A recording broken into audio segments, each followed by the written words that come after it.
Hello, it's John Heaton, and today I'm going to do a reaction video to something which happened the other day on YouTube, and it concerns Bobby Whitlock, the famous keyboard player who was such an integral part of this album back in 1970, and also this album, which came out more or less the same time, in the same year.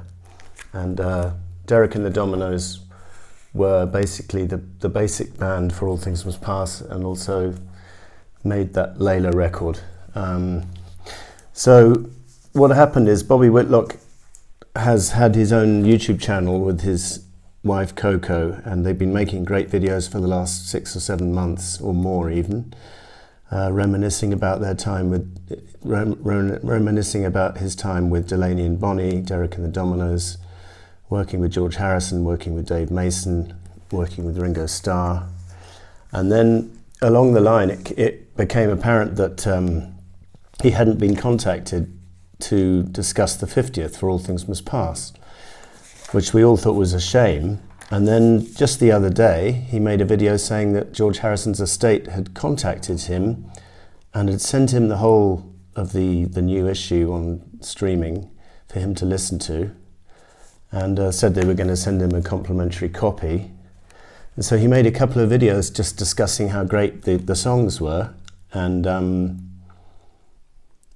how nice it was for them to send it and everything like that. And George Harrison's estate seems to have, well, someone asked him to take the videos down, those 2 videos down, which is pretty staggering because he didn't play any tracks, and even if he had played a couple of seconds from some of the tracks, you know, he would have promoted the forthcoming release. There was nothing controversial said in the video. He was just, you know, enthusing about how great the sessions were and how great it was to hear the demos. If anything, it would have helped sell more copies of the reissue, not the opposite. But for some reason, and one presumes it's Harrison's estate, I think what probably happened is they'd realised that they'd missed a trick in not contacting Bobby, and the sleeve notes as a result probably lacked a lot of information which Bobby could have provided, and they're probably done and dusted and can't be changed now. And so they've just realised, a bit red-faced, that there's a lot of missing information in those sleeve notes, and they didn't like that being pointed out. Well, the fans know it, the information is out there. I don't know exactly who was consulted for the 50th, but I was looking at the people who contributed to that album, and quite a lot of them have passed on, such as Phil Spector, who passed on in January of this year, George obviously in 2001, Carl Radle, the bass player of Derek and the Dominoes, passed away in 1980, Pete Ham of Badfinger in 1975, Mike Gibbons of Badfinger 2005, Tommy Evans of Badfinger passed away in 1983, Billy Preston 2006, Pete Drake 1988, Bobby Keys 2014, Mal Evans 1976. Jim Gordon is still alive, but he's in prison for murdering his mother, so I think he's not in a fit state to be interviewed. So of the people who are still alive, these are the people who could have been contacted, and I don't know whether they have been.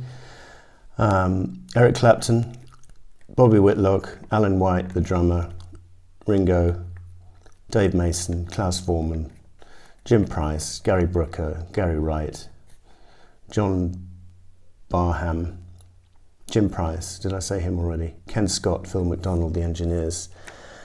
Now, it was interesting that there was a BBC Radio 4 documentary on All Things Must Pass, which is now available on YouTube, and it's put together by a guy called Nitin Sawhney, and in that documentary it's pretty extensive interviews from Bobby Whitlock and Alan White.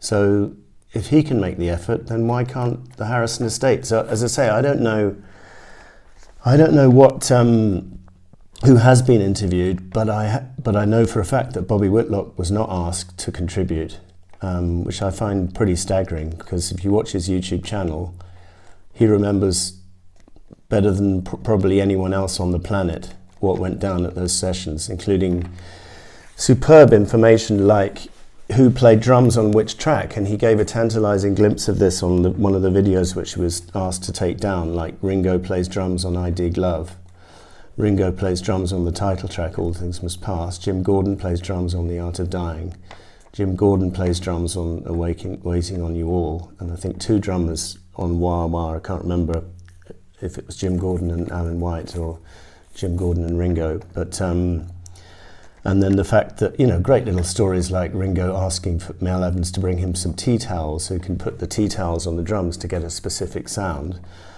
And also in the song of All Things Must Pass, you know, during the opening chords there's that rising slide guitar line. Well, originally Bobby Whitlock had just whistled that line, you know, the upward line, and Phil Spector said, "Who said that?" And Bobby put his hand up.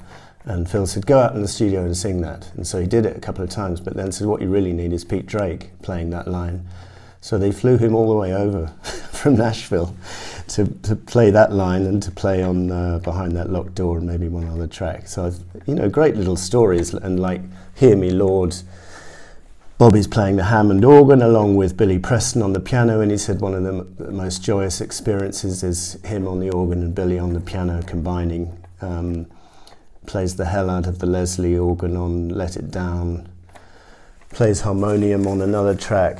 You know, it's just stories which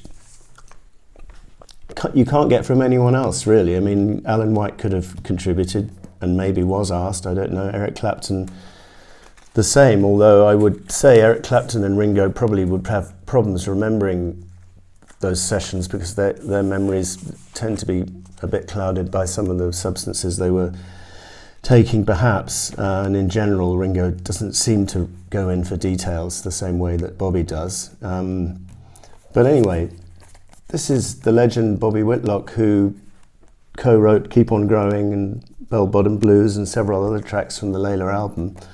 And that, you know, Keep On Growing, I was a young man and sure to go astray. He walked right into my life and told me love would find a way to keep on growing. It's just sensational.